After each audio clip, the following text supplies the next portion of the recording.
Hey everybody, welcome to the Tech Merge questions and answers for live streaming and online church. We'll get started here about 6:30. Just wanted to get live and give everybody an opportunity to share this. If you have a question, just post it in the comments and we'll try to get to those answers to your questions during the live broadcast. I will also try to answer these questions at a later time as well. And we'll just answer the commonly asked questions. So we'll be back in just a couple minutes and we'll get started.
Hey folks, let's go ahead and get started. My name is Tom Mullins. I'm coming to you live from Wheeling, West Virginia, north of the Mason-Dixon line.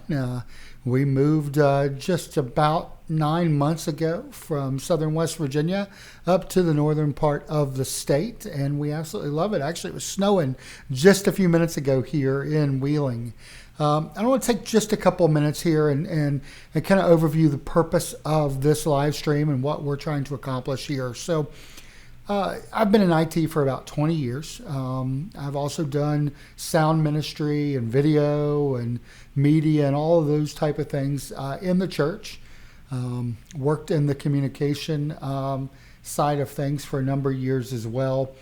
And really, I just wanted to share some ideas and some tips and some tricks that I've learned along the way to help those small to medium-sized churches continue to share their message of the gospel, maybe outside of the church building for a bit as we face a very trying time in this country and a very trying time in the world. With the coronavirus, and many areas have asked politicians and elected officials, and the government has asked that we don't meet in certain areas because of the chance of coronavirus. I believe in faith. I know that God is on the throne and He has control over this situation, and ultimately He is in control of the situation. We know that as Christians. We believe that as Christians. But we also need to use spiritual discernment, and we need to obey the laws of the land. We need to adhere to the rules that our elected officials and those over us have presented. We may not agree with those, but that is something as Christians that we need to do, as long as it doesn't go against God's word. So what are we going to cover today? We're going to look into some questions and answers of some of those common things that people are looking for and asking about when it comes to live streaming or online church. And before we do, let's start out with a little scripture, and we're going to go with 2 Timothy 1:7, something that I think is very important in the current time that we're facing here as a country. And I'm going to read from the King James Version. For God hath not given us a spirit of fear, but of power and of love and of a sound mind. We don't need to be fearful of the situation. We don't need to be fearful of what's going to happen in this country and in the globe, because we know that God is on the throne, and we know that God is in control. But while we're here and while we have the opportunity, let's take this opportunity to share the gospel of Jesus Christ with the world, with our communities, with people within our circle as well, and continue to have church online or a virtual church or whatever you want to call it. But it is one of those things as a church that we have to talk about. We have to figure out, does it make sense to go online? And what might be online for a big church of 5,000 people may be a little different than a church of 50 people or a church of 25 people. One of the biggest things that I'm going to ask, and probably one of the first things that you need to understand, if you don't have a social media presence, if you don't have a Facebook page, if you don't have a Twitter account, if you don't have a website, if you don't have those things already set up in place, it makes it very difficult to reach your audience outside of those four walls because they have no place to go see you. They have no place to go visit to get updates and information.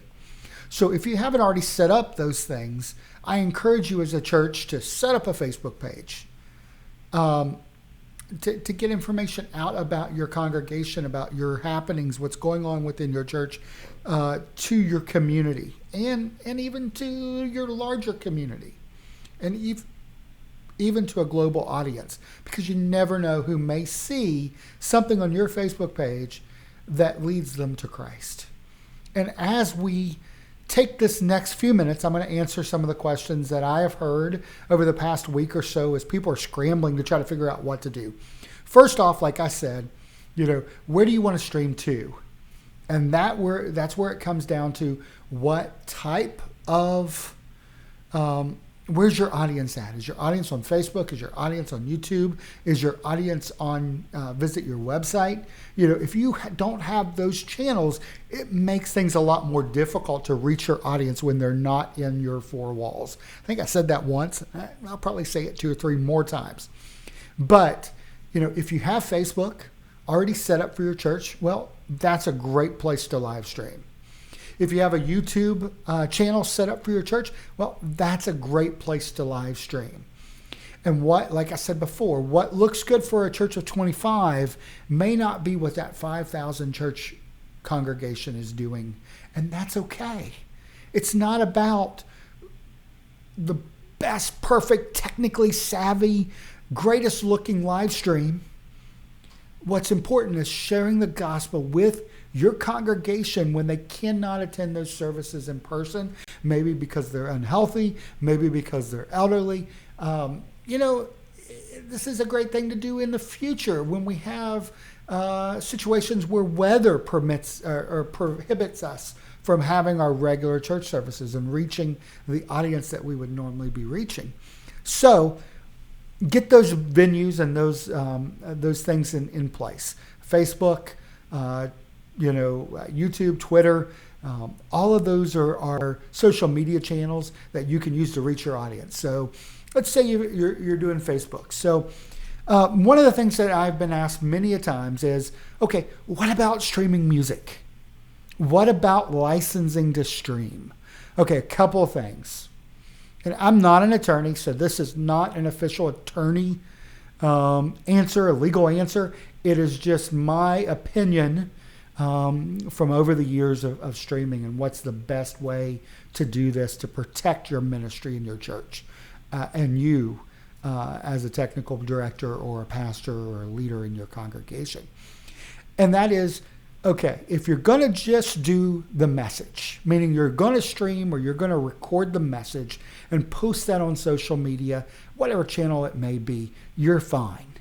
Okay? The only time you run into issue is if you play pre-recorded music from like Spotify or Apple, iTunes, Live Music, whatever the case may be. If you bring in pre-recorded music that you do not own the rights to, meaning it's not something that you wrote or someone in your congregation wrote or somebody wrote that you know of that has given you written permission to use, then you've got to, that makes things more difficult. You have to have a license to use pre-recorded music done by the original artist, okay? Or somebody other than a live band in front of them. Now, BMI, ASCAP, there's a couple licensing places out there that you can do for that, okay? Most people, and I would say if you're a small church, do not stream pre-recorded music. Don't go to Spotify and play a Spotify playlist before service and stream that. It's going to get you in trouble. It's a violation of copyright if you don't have permission to air that or a license to air that, and you don't want to take that chance, okay? Now, the second piece of that is, what do you do if you want to stream your praise and worship, or you want to stream your music piece, okay? Well, you know, our churches should be having some type of a license, like a CCLI license, okay? CCLI is a church licensing product. By the way, I will add links to all of these in the comments. But CCLI has what's called a streaming license, okay? Now, typically, you have to have a regular license with CCLI to add the streaming license to it. But the streaming license basically allows you to take your praise team, your music team, and if they play live music, now this doesn't go with tracks. This doesn't go with pre-recorded CD tracks or whatever. This is only live music performed at your congregation, by your congregation, okay? And you can go online to CCLI and get a streaming license. And that's going to cover your church and your congregation for music that is performed live for your live stream. That's a lot of lives, but the reality is you want to be in compliance. And CCLI and their live streaming license is definitely the way to go. Now, I also want to reiterate, do not play a playlist from Spotify on your stream. And if you have live music from a backup track, like a CD, don't stream that as well, because you are not licensed to do so, even with a CCLI streaming license.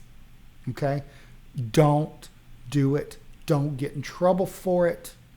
We don't want to compromise our message. We don't want to compromise the gospel. We want to make sure that people that have produced this content are also getting paid for their time and efforts as well. Okay? So let's not take advantage of those performers.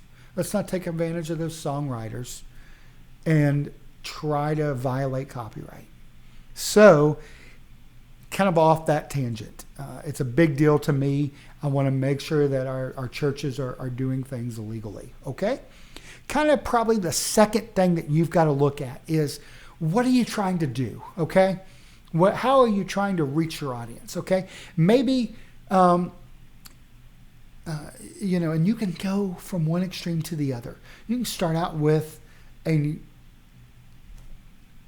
cell phone or an iPad or an Android tablet to stream a service, okay? Maybe you're the pastor or the leader of the church. You're not going to have regular services this weekend or in the future. What you could do is sit down with your cell phone at your kitchen table, just like I am tonight, and talk to your audience, whether that be a Facebook live stream or YouTube live stream using either one of those apps, or maybe you just pre-record something. Maybe it's a short message. Maybe it's a long message.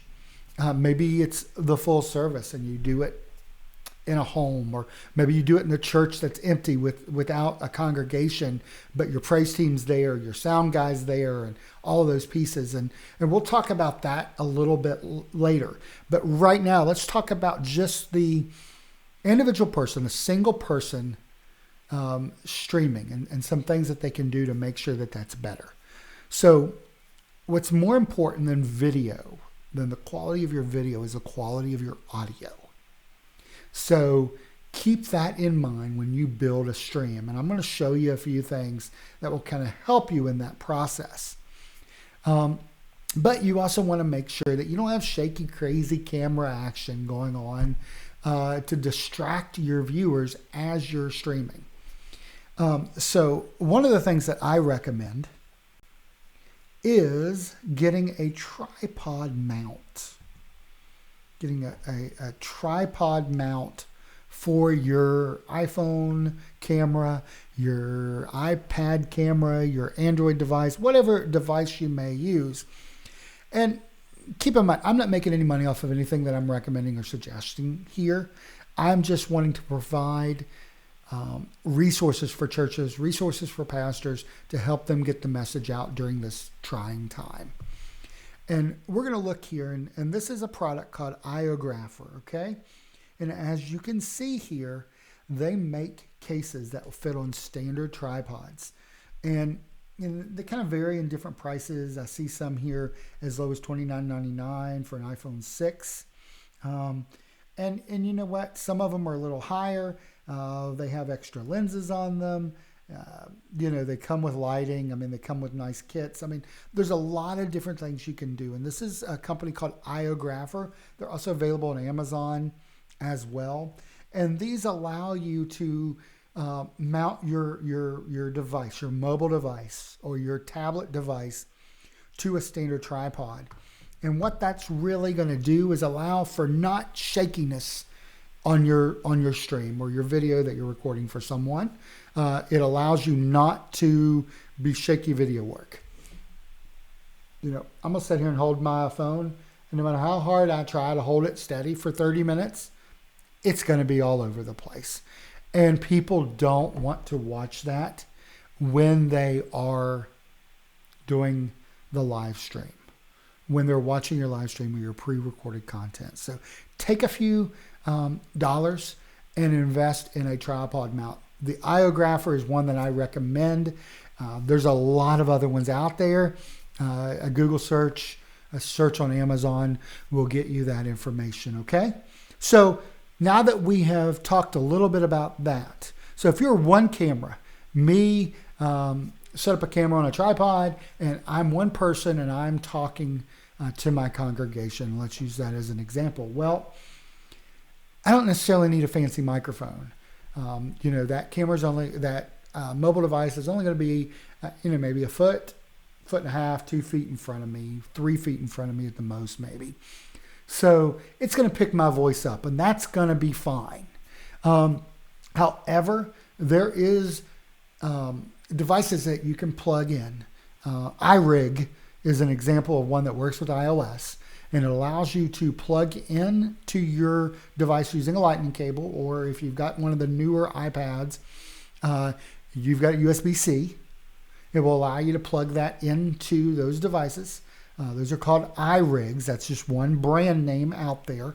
I didn't have that particular URL up and running, so let me see if I can get that up and running and show you what kind of device I'm talking about.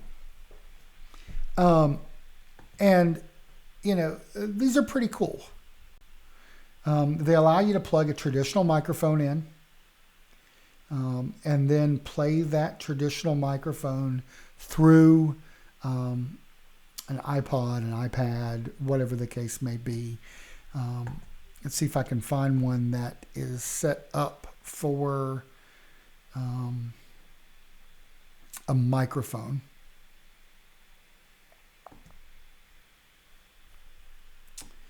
Now there's also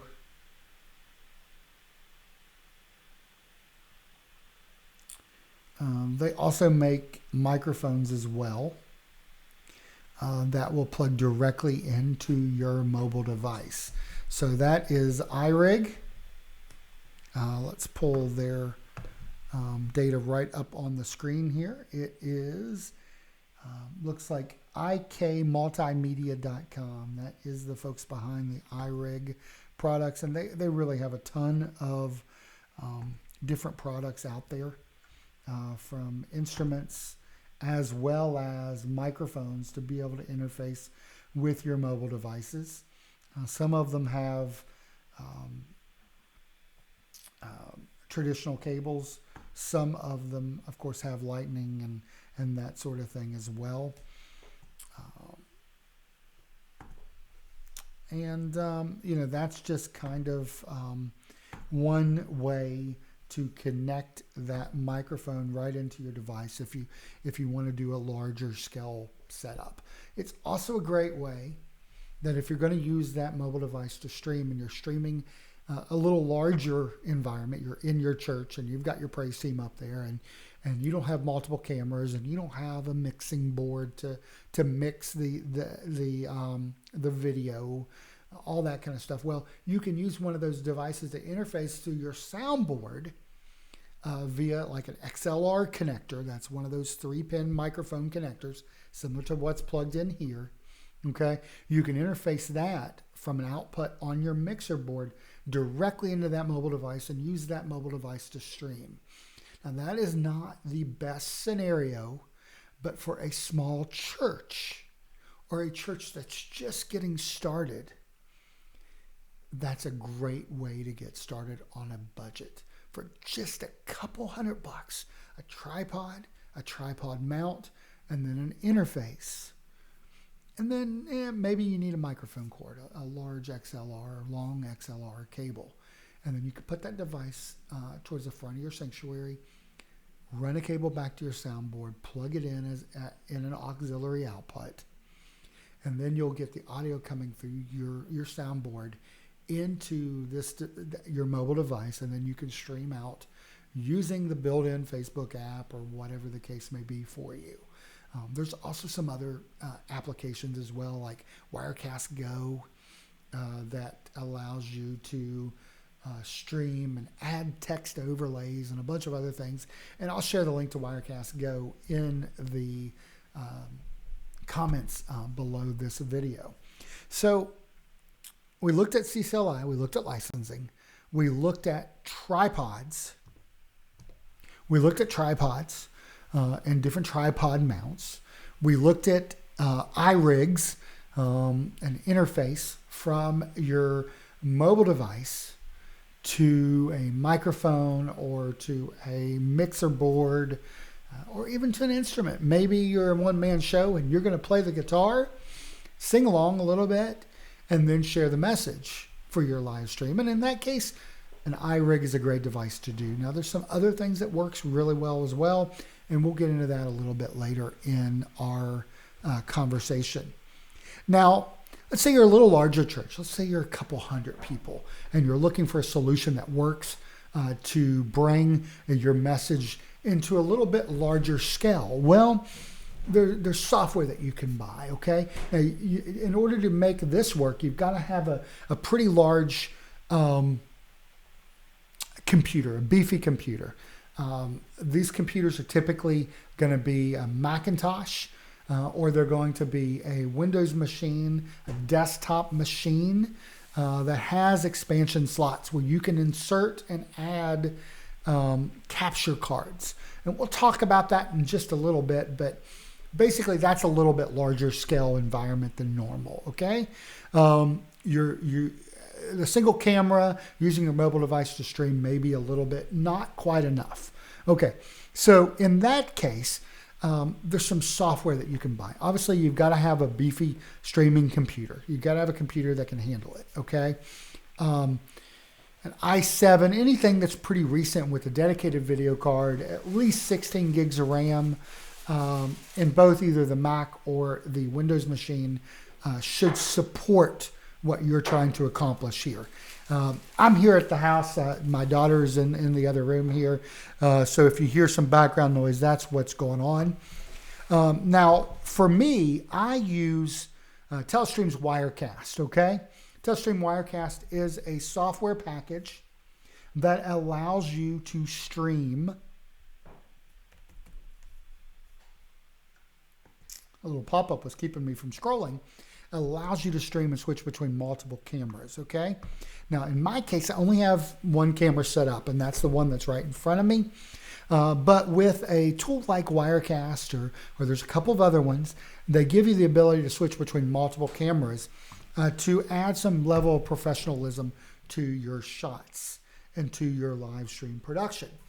Now, one of those tools, is, of course, is Wirecast. Wirecast has a 30-day free trial. it starts out at $249 and goes all the way up to close to $1,000, depending on the particular package that you're looking for. Actually, their pricing's a little bit better. It's on sale right now. So $249, $449, and $699, depending on the version of the application that you're looking at or looking for. And we'll talk a little bit about the versions. You can always pay the difference between the versions and upgrade as well. That is an option that Telestream has allowed typically in the past. Now, I can't guarantee they're going to do that in the future, but as of right now, they do.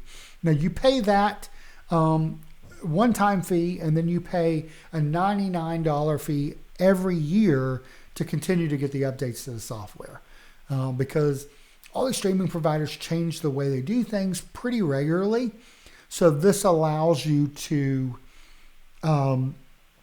continue to receive those updates, okay? And that's done, like I said, about $99 a year right now. That's what's available. And this is a product called Telestream Wirecast, okay? Now, let's say maybe that cost us too much for you. So there's a product called OBS Studio. And OBS Studio is basically the same piece of software as Wirecast. It's just a open source version of that software. Okay? It is a lot more complicated. It is not quite as pretty to use. It's a little bit more of a learning curve. You don't get the professional support that you get with a tool like Wirecast. And by the way, Wirecast works on Mac or PC. OBS Studio is available on both the Mac and the PC as well. It's a free tool. It's a great place to start. It's a great place for your church to start. You've purchased a streaming PC. Maybe you purchased a capture card. You've plugged in a few cameras. And you don't want to spend another $700-800, okay? So OBS Studio is a great tool for that. It allows you to take advantage of a lot of the same things that Wirecast does. It's just not quite as easy and not supported by a tech support phone number or email support and so forth. So then, if you're streaming on a Windows machine, I don't use this tool, but I'm going to tell you that people that do absolutely love it. And that's called vMix. vMix is Windows only as of this moment. And it allows you to mix multiple cameras and produce a really great live stream for your church or your ministry on a Windows machine, okay? So, by the way, there is a demo version of vMix. It's a fully featured demo. It allows you to try it without having to pay. It doesn't have a watermark or anything crazy like that. So it's a really cool way to check out vMix for a period of time as you're determining whether or not you want to purchase the software. By the way, maybe you have a nice laptop with a webcam, okay? There's nothing to say that you can't stream directly from your webcam on Facebook or directly from your webcam on your laptop to YouTube, okay? Not going to be the greatest quality, not going to look and sound the best, but you know what? In this situation, if you're a small church, it's a great place to start for the pastor, okay? To just do a message periodically using social media to reach their audience as they're not able to make it into the church. So vMix has multiple different versions, okay? As you can see, there's a basic free version that gives you 2 inputs, okay? You go all the way up to the Pro that gives you 1,000 different inputs, okay? And supports 4K resolution. As you can see here, kind of varies between free and $1,200. Most people use that HD version for that $350, okay? one of the great things about vMix is OBX does the same thing, and so does Wirecast. It supports NDI, okay? So what is NDI? Well, NDI is network distribution for video. It allows you to distribute video content from one device to the other across your wireless or your Ethernet network within your church, okay? Or within your home. Right now, my laptop that's sitting in front of me that I'm showing you screens from is coming in via NDI to Wirecast and then streaming out to this audience, okay? So that is NDI. We'll talk about that in a little bit, and we'll talk about some cameras that support NDI as well, and ways that you can use NDI. So I don't know what you guys are using for projection of song lyrics, okay? That's something else that when you're doing a live worship set and you want to stream well, maybe you want to put the song lyrics on your live stream, okay? And a lot of people, to do that, instead of having to put another capture card in and connect a wire and a video output of your media machine that's doing your lyrics, you'd have to bring it into a capture card and then add that as a source to your mixer, your OBS, your Wirecast, your XSplit, which is another product as well, and that's out there too, or vMix. That's the way to do it. Now, another way to do it is NDI. And I believe MediaShout has NDI support, or just added or will be adding NDI support. I know that the newest version of ProPresenter has all of those features built in already, NDI support, as well as Alpha Channel. Alpha Channel allows you to get rid of the background, basically, and allows you to overlay the lyrics directly on your camera shot to show it maybe as a lower third. Just by the way, what's a lower third? Well, lower third is that thing that pops up on your screen on the lower third part of that screen, okay? That could be a Bible verse, that could be song lyrics, that could be your pastor's name, it could be the title of the sermon. And vMix, OBS, and Wirecast all have tools built into them to allow you to add titles to your video right down here. Now, because this is something I put together fairly quickly, I'm not adding titles to mine for this live stream, but it's out there and it's available. Okay, so we kind of looked at OBS briefly, which is a free tool. We looked at vMix, which is a Windows-based, free, all the way up to $1,200 tool, okay? We looked at Wirecast, and Wirecast is anywhere from $249 to $699 right now, okay? I'm not going to tell you which one to go with. I like Wirecast personally. I haven't spent a lot of time with vMix because my streaming machine is a Mac that I use. However, I've tested vMix on a few machines and I like it. OBX is nice, but it has a learning curve and there's no support for you if you run into problems. So unless you have a tech genius in your church, looking at a product like vMix or Wirecast may be the way to go. Okay, so we've talked about licensing. We've talked about using a single device, camera, phone, tablet, an iPad, an iPhone, whatever the case may be, an Android phone, Samsung Galaxy. I don't want to leave anybody out. We talked about that. We talked about how to get your audio into that device. We talked about how to, or what to look for tripod mounts and some ways to stabilize the video. We talked about all of that. So next, let's dig in just a little bit further, and let's talk about your internet. Probably should have started with that, but we didn't. What kind of internet does it take to stream? Well, it's a good question, and it has a lot to do with the quality. Okay, I'm streaming out at 1080p, 30 frames per second.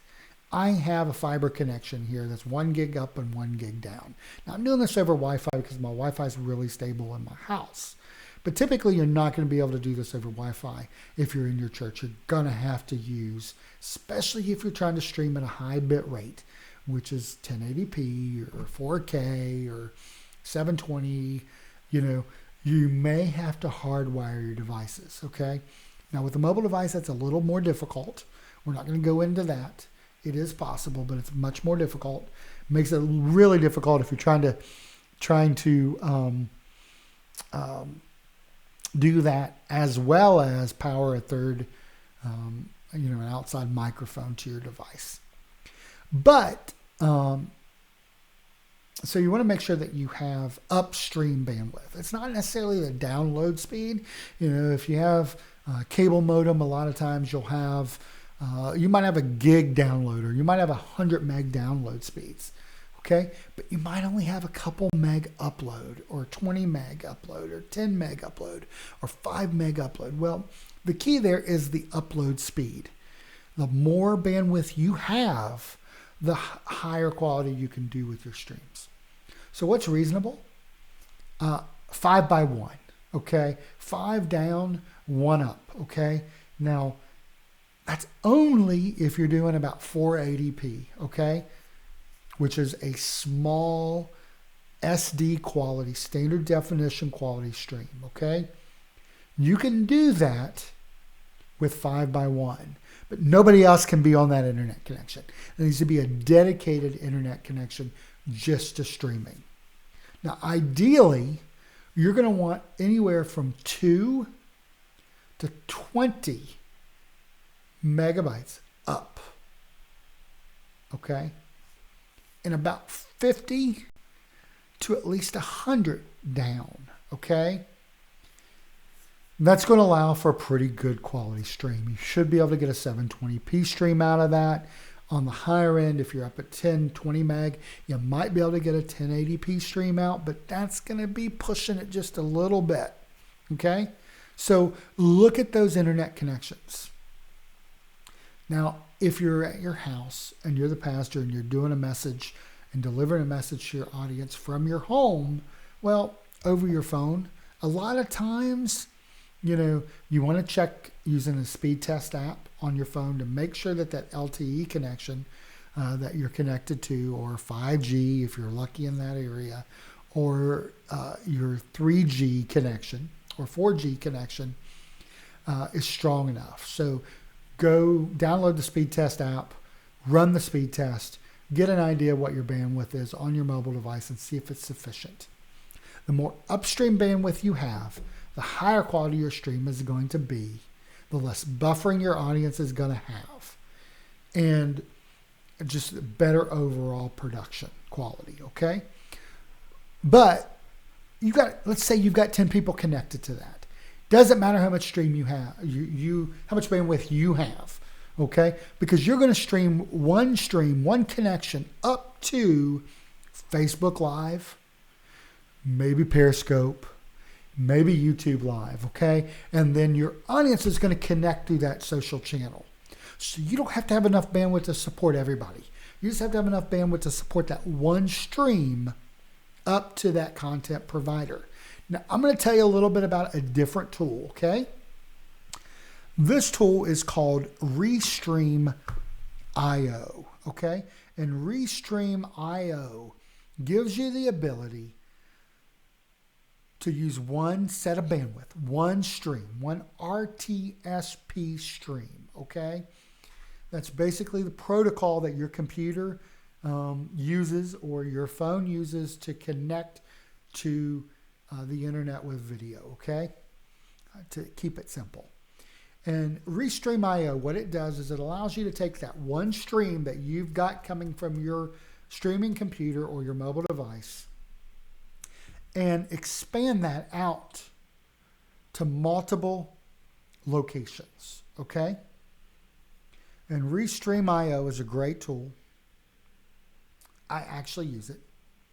And they start out with a free version all the way up to $41 a month, okay?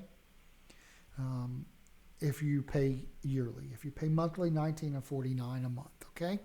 So what does Restream.io give you the ability to do? Well, it gives you the ability to live stream to multiple platforms at the same time, okay? So not only could you stream to Periscope, could you stream to Facebook Live, you could also stream to YouTube Live all at the same time with a tool like Restream.io. Okay? Now, to use Restream.io, you have to have a mobile app that supports RTSP streaming. One of those is Wirecast Go. Okay? That's a tool by Telestream, same people that makes the Wirecast app. They have a Wirecast Go app, which is on mobile devices that allow you to stream and stream out to an RTSP stream. So a tool like Restream.io basically allows you to stream to multiple destinations at one time. So instead of you having to have a ton of bandwidth to stream to Facebook and YouTube and Periscope or LinkedIn or whatever, wherever location your audience is at, this gives you the ability to have one stream up, and then Restream.io takes that one stream up and redistributes it out to the various different content providers, okay, that you're wanting to connect to your audience through, okay? That's Restream.io, all the way from free, all the way up to $49 a month if you pay monthly, okay? That's a tool that's great for small to medium churches, maybe even those large churches. Maybe you don't have a ton of bandwidth, maybe you don't have a ton of infrastructure, but you want to stream to multiple locations at once. And that can be done through Restream.io. Now, I've got another tool. And this tool is called Repurpose.io, okay? And Repurpose.io does a little bit different than what Restream.io does. And what Repurpose.io does is it allows you to take a pre-recorded video or a live stream video from, let's say, Facebook Live, and then take that and rip it from Facebook automatically and upload it to YouTube. So maybe you don't want to go live on YouTube and Facebook at the same time, okay? But maybe you want to archive your content on YouTube. So how do you do it and automate that process? Well, you use a tool like Repurpose.io, okay? I highly recommend Repurpose.io. I've used it. I know several churches right now that are using it to distribute their content. All the way from $15 up to $125 a month. Most likely you're going to be looking at the $15 to $25 a month plan. And this allows you to take that content that's out on Facebook already and redistribute that content out to multiple sources and multiple content locations. Now keep in mind, this isn't live. This isn't restreaming it. This isn't broadcasting it live. This is making it on demand and taking those steps out to allow you to distribute this content out to those other sources. Now, I'm currently using that at the church that I help. I've got a couple of other churches that I work with as well. And they're using Repurpose.io to take that Facebook Live, repackage that up, and upload it to YouTube to archive their content there. There's a couple things that you can do with it. You can have it either put it up there and leave it hidden, or you can have it publish it live on YouTube. Or maybe it's not YouTube. Maybe it's LinkedIn. Maybe it's Periscope. Whatever. Maybe you just want to take the video and you want to convert it to audio and then post it up to a audio location where people can listen to it as a podcast. Well, Repurpose.io allows you to do that sort of thing. So that's a great tool for your church as well. Now, this is kind of an advanced tool. This isn't something for everybody, but it gives you the ability to distribute or redistribute or syndicate your content with multiple content providers and automate that process, okay? I love Repurpose.io. It's a great tool. It's fairly easy to learn, and the owners of this tool have done a lot of good job of putting together the content. By the way, it allows you to kind of convert the content also to make sure that it looks good in the format that is great for that particular source or that particular content provider that you're uploading to. It takes the guesswork out of things. It makes things easier. It allows you to share your message with more people through content syndication or redistribution. Now, we've kind of looked at several other things, and one of the things that we're going to now kind of dive into is, let's say you're streaming to a computer and you need the ability to distribute your audio into that computer as well. Maybe you don't have a big old fancy digital mixer board that has a USB interface and all that fancy stuff, but you're looking for an audio interface. So I use a tool similar to this. It's the Behringer UM2. It's a USB interface. It basically allows you to plug in a microphone, plug in a direct input from your analog mixer board, and then convert that out to USB. Okay?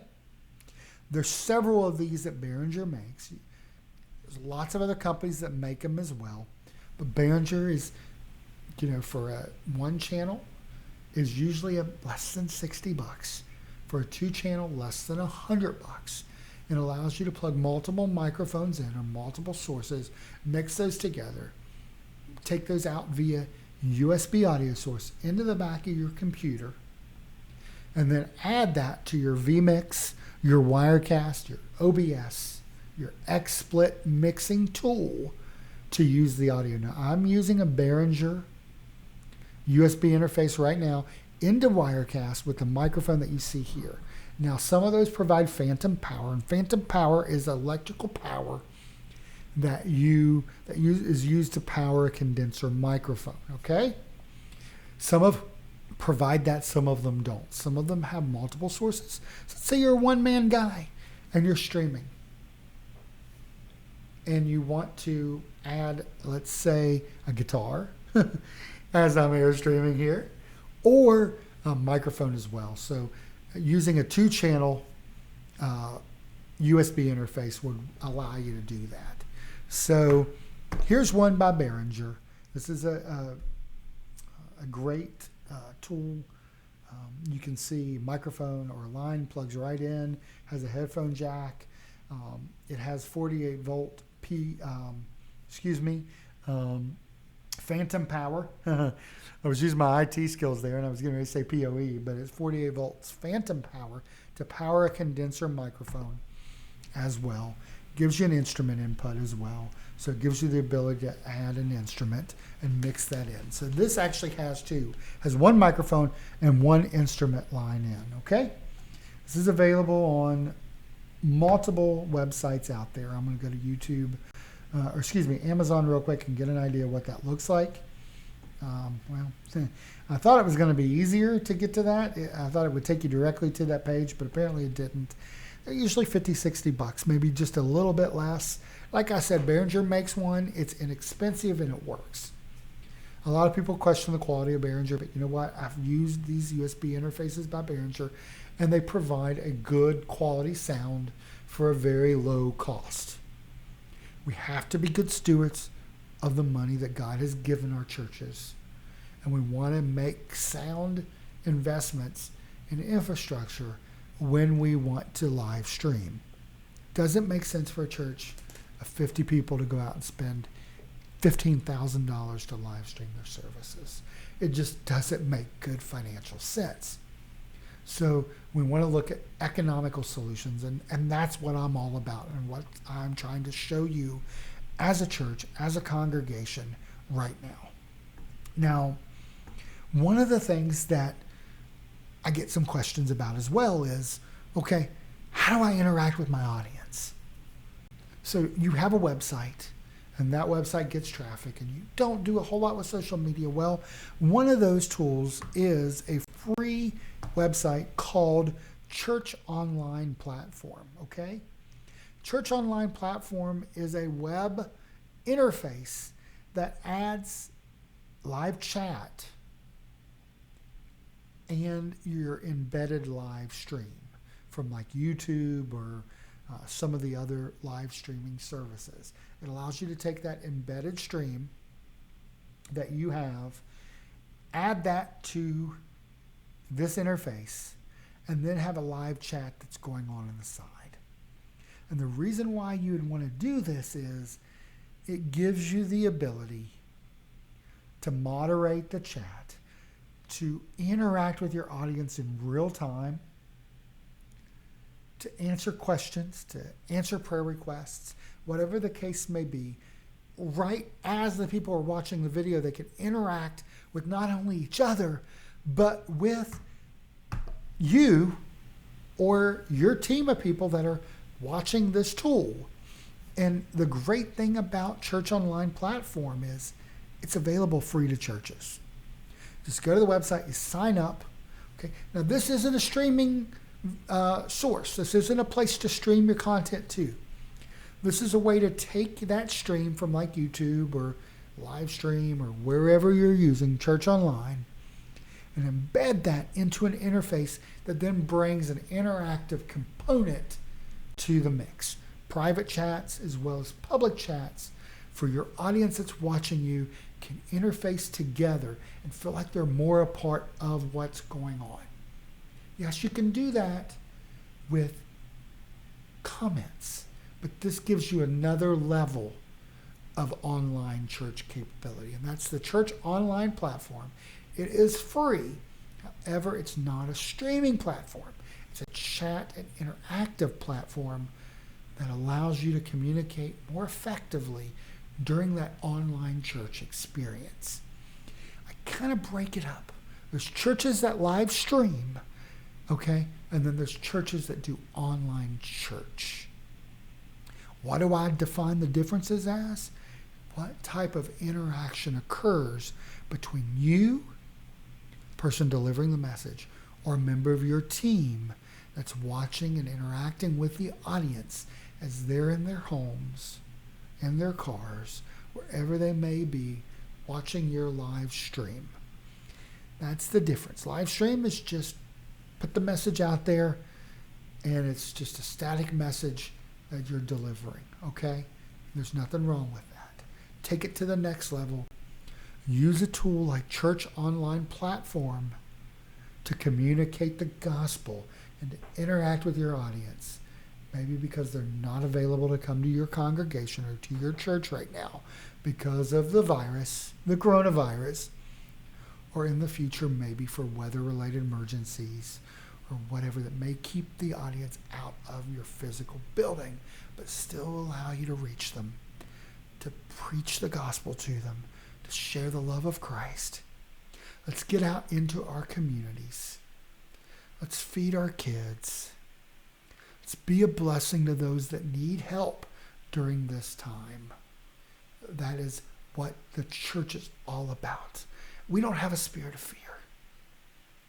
We know that God is in control, but we have a great opportunity to reach this world for Christ by live streaming our services, to using the opportunity and not just close our doors, but reaching our communities during this difficult time that our country is in. I hope that this live stream was helpful. I hope that I provided some insight and some tools for you. There's a couple more things I want to add as I was thinking I was going to wrap it up, and then I decided, you know what? I need to talk a little bit about capture devices and things like that. So there is multiple ways of getting that camera into the computer. Now, you know what? You can go to Best Buy right now and look at cameras, camcorders, okay? Best Buy has camcorders in their stores for a couple $100, okay? If you do that, one thing that you need to make sure of, and that is that that device has an HDMI, clean HDMI output. Now, how do you know that? You plug an HDMI cable into that device. You plug it into a TV, you turn to that HDMI source, and you see. Do you see all the writing around the screen, or do you just see the picture that you're performing? If it's clean, now keep in mind, some cameras you can turn that feature off and make it a clean output. So you need to look in the menus if it doesn't provide a clean output initially. Okay, we'll tell you most Canon cameras do that automatically, give you a clean HDMI output. Now some JVC ones do as well. But if you're going to go look at one of those in like a Best Buy store or another electronic retailer, you want to make sure that it has a clean HDMI output. Meaning take a mini HDMI cable, plug it into the camera, plug it into the back of a computer screen or a TV, and make sure there's no writing on that picture other than the visual, the presentation of the person. Make sure that the menu's not showing up over top of your video. Because if it is, well, you really can't use that device to live stream. Well, once you've done that, you've got to look at tools. You've got to figure out how to get that video into my live stream. Well, there's multiple ways to do that, and one way is a capture card, okay? And Elgato makes a ton of live streaming tools, and they have some capture cards.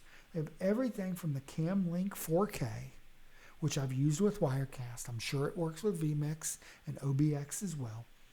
It's a USB 3.0 to HDMI capture card. Now, you say, well, that computer has an HDMI port on the back of it. Well, that's an output. Understand the difference between an input and an output. An output takes that device, whatever's on the screen of that computer, and displays it somewhere else. Input. Okay, computers typically don't come with HDMI capture cards. They come with HDMI outputs. Okay, HDMI capture cards can either be USB or plugged in or FireWire if you're back in the day, or Thunderbolt 2 or 3 devices, okay? Elgato makes those tools. That's just one provider of them is Elgato, and they make multiple streaming devices, as you can see here on the screen. Okay? All from USB all the way to cards that plug into your computer's expansion slots in the back. Okay? Now there's another company as well. And that company is called Blackmagic. I don't have this on my screen either, so I'm going to pull it up real quick. And we're going to look at Blackmagic capture cards. Let's see if we can pull it up here. And their website is blackmagicdesign.com. Now, these guys have everything from high-end video cameras all the way down to capture cards. Now, these are pretty expensive. They start out right around $100 and go all the way up to several $100, depending on what you're looking for. But because these devices give you the ability to take your content and convert it to what the computer needs, so that the streaming software like Wirecast, OBX, or vMix or XSplit can use to get that video into your computer. Okay, if you're using a low-cost camera, this is the way to do it. And these capture cards start at $125. There's a mini monitor, and it's $125. Now there's also Thunderbolt 3 versions of those as well. Okay, and you can see these capture cards. There's various ones of them, and they range all different prices and all different sizes. For that small to medium church, you're probably using HDMI in, and either the Elgato tools or Blackmagic are two great capture cards. Now Magewell makes some capture cards as well. That's available at Magewell It's Magewell. And they perform USB as well as Thunderbolt and as well as PCI Express cards for capture to your computer. Now, Magewell's a little more expensive. They tend to work really well. They tend to have less and fewer problems with disconnects and problems in getting them to work with the streaming tools. They are a little bit more expensive. Is it worth it to get a Magewell? I don't have any Magewells. I use Blackmagic and I use Elgato, and they work well for me. Just understand that you've got to look at your budget and make good decisions on what you need. So in order to get a traditional camera that's HDMI into that computer to stream by, you've got to have a capture device. And those are Magewell's, Blackmagic, or Elgato makes some of those tools. Now, there's a lot of different ones out there. Keep in mind, there's a bunch of no-names or very cheap ones out on Amazon. I'd probably stay away from those because they do not support the standards and the quality. You just don't know what you're getting. You might pay $100 for one, $60 for one, but if they don't work, it's not worth a dime. Okay? Now these have HDMI, so they do have audio coming in through that video camera as well.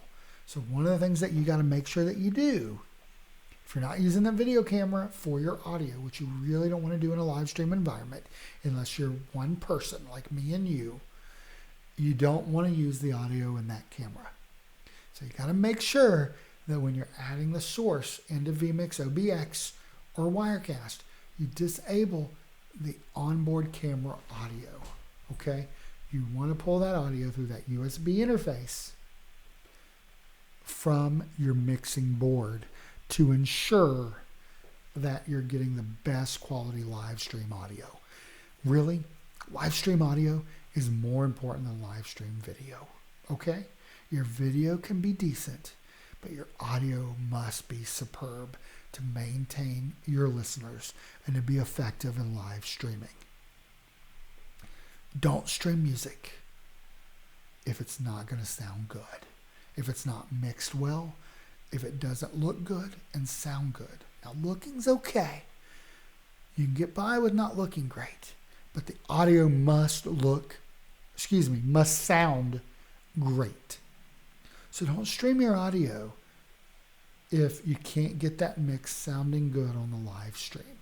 It's not worth it. You're going to lose your audience that way. Okay?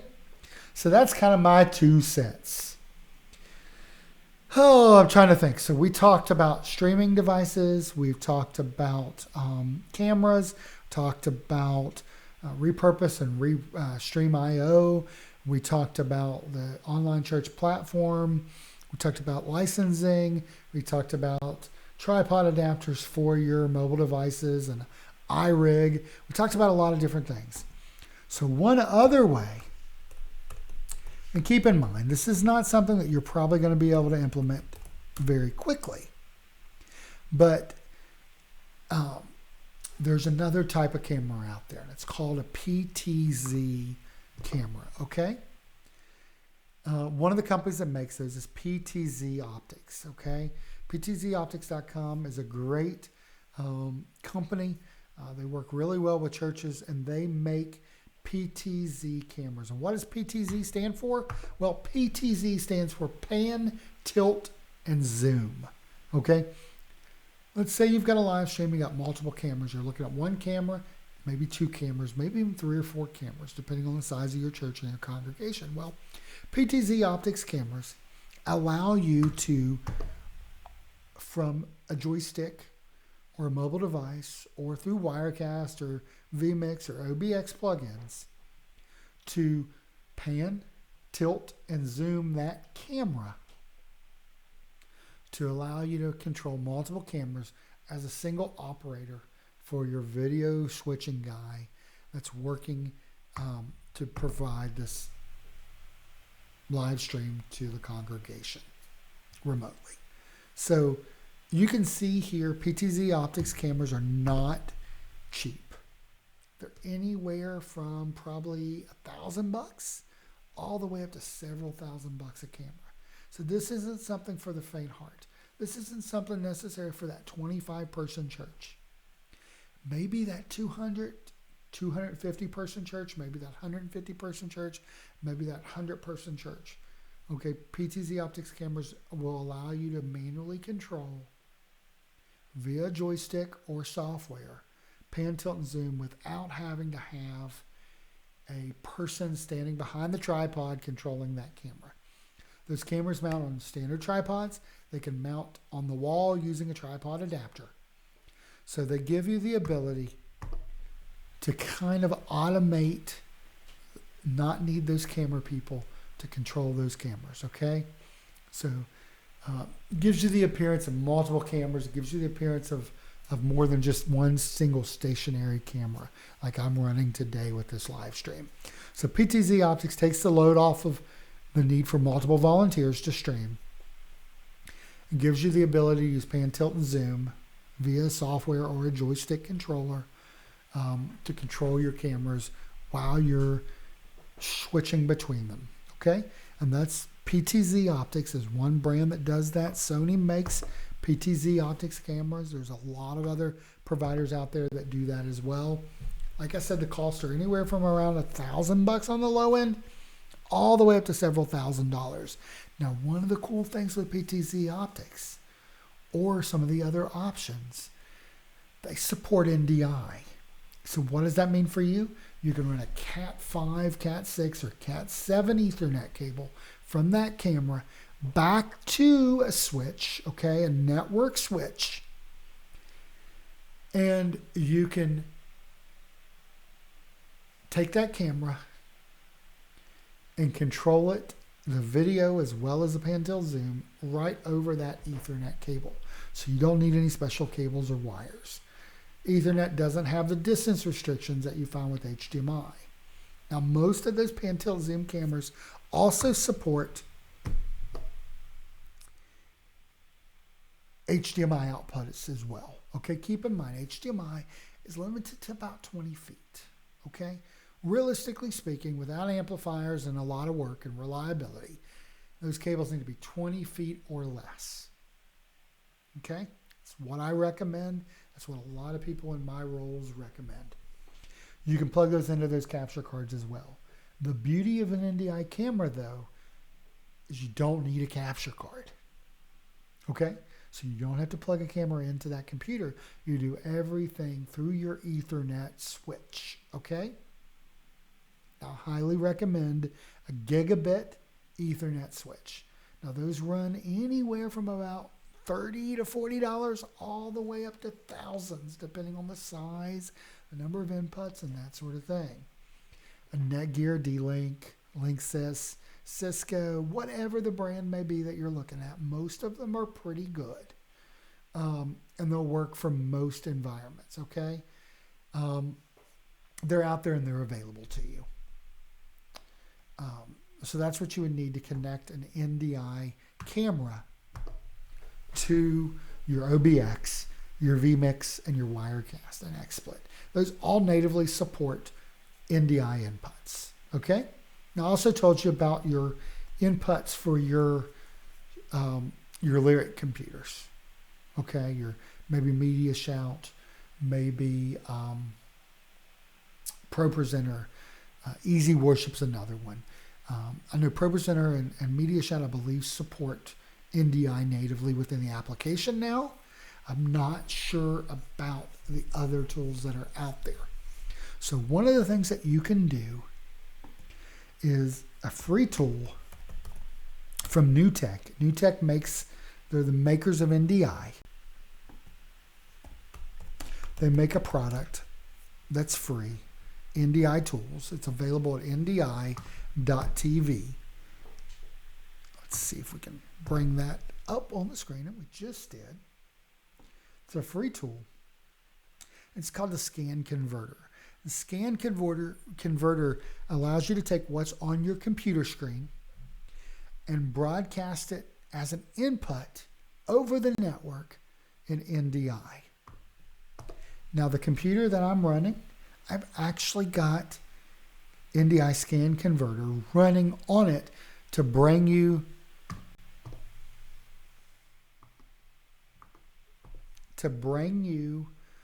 the image that we're looking at right here, okay? And that's NDI scan converter. You go to the bottom of the page here. There's a Mac version and a Windows version. And you just download those tools, install them right up. There's a few little configuration things that you have to do, which here's scan converter here. It asks you to, do you want to use a region of interest? You want to configure that. You want to actually do the entire screen. Webcam video source, you choose it. And then it converts that screen to NDI. So that's kind of cool as well when it comes to live streaming and taking content from a computer screen and putting it on your live stream. That's great. Maybe you just have PowerPoint. Maybe you're using PowerPoint in your church. Maybe you're a small church, you're using PowerPoint for lyrics. Well, use NDI tools, scan converter, to convert that image on that screen to network video that then can be added to vMix, OBX, XSplit, or Wirecast as an input source to allow you to add lyrics, add Bible verses, add notes, that sort of thing to your stream. Now keep in mind, depending on the Bible verse version, there's restrictions around using that as well. I don't know much about that for live streaming, and I ask that you consult the licensing of those particular Bible versions. I know best way to keep yourself out of trouble is to use a Bible version that's in the public domain, which is the King James Version is the big one. Okay? So that's something that you can do to share. Now, a couple of other things. If you're one person and you're trying to do a live stream, lighting, okay? It's kind of important as well. Now, I'm just using an overhead light right here in front of me, okay? It's just a standard warm light. My light's not great. My shadows aren't great. Normally, if I was doing this, I would add a couple more lights if I wanted to make the quality really good. This is fine and this is sufficient. This works for a one-person show. But if you're streaming your church service, you want to make sure that it's properly lit. Okay? Natural lighting works best. Daylight, collar temperature. Something about collar temperature. Higher the collar temperature, like 400 kelvins, or 4,000 kelvins, is more of a outdoor sunlight type collar. The lower numbers, like the 2700s, are more yellow based. Typically in live streams, you don't want a whole lot of yellows. Okay, I'm using a yellow light right now. Okay, so you kind of see what I look like with that yellow light. Now, if I used a natural light, daylight, something in that 4,000 kelvins or higher, up to like 65,000 kelvins, the image would look a little better. Now, if you're a one-person show, you want to light your background behind you as well to try to reduce shadows. You can see I've got some shadows behind me. It's fine. It works in most cases. It's just one way to add additional lighting. Elgato actually makes a couple lights that work for this. Fairly expensive. You can go to Amazon and look for video lights, and there's stuff all the way from like $50 to kits all the way up to thousands of dollars. Read the reviews, look at what other people have said, and get you a couple of lights if you need to make your live stream look a little bit better. Okay? Especially if you're one person and you're doing a setup like I am. I've kind of went through a lot of different things tonight. I don't want to keep everybody on the live stream for a long period of time. Hope that I answered a lot of questions, brought a lot of clarity to that small to medium-sized churches that are interested in live streaming. Anybody have any questions, please add your questions to the comments below, and I will gladly try to answer them as this content gets shared and out there to other people and other churches. Thank you so much for your time. Thank you. God bless you. My prayer is that the church rise up and we show the love of Christ to this dying and hurtful country and world. We have a prime opportunity as we are facing a global pandemic with the coronavirus to shine as a church and share the gospel and the good news to those that truly need it in our communities. Thank you so much for your time. God bless you.